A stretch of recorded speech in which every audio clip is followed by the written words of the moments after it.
वालेकुम सलाम बेटे। आसिया सब्दर। ए भाई सौदा लाया, मेरा मियाँ फौत हो गया तो सौदा लगाया है, अपनी रोजी नहीं लगता। बच्चियां ने मेरिया, बेटा मेरा तो एक ही बेटा 11 साल लाता सी मेरा मियाँ।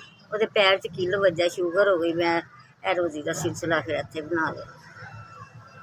6 साल हो गए मेरे मियाँ फौत होए तो उदों का मतलब सी। उस तो बाद मैं इधर से बैठ गई, मुड़ के मैं सौदा ला लिया। वही सौदा चाह पानी बना लीदा, रोटी का सौदा मंगा लीदा,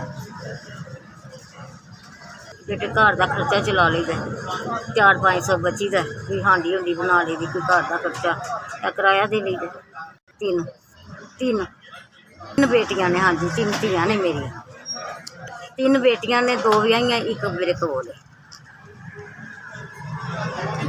उन्हें ही करा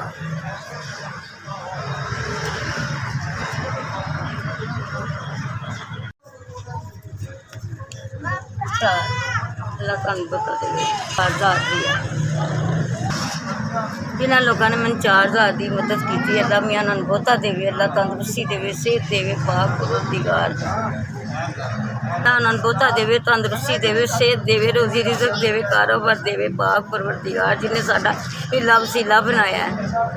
मैं गरीब औरत हाँ, मैं बेवा हूँ।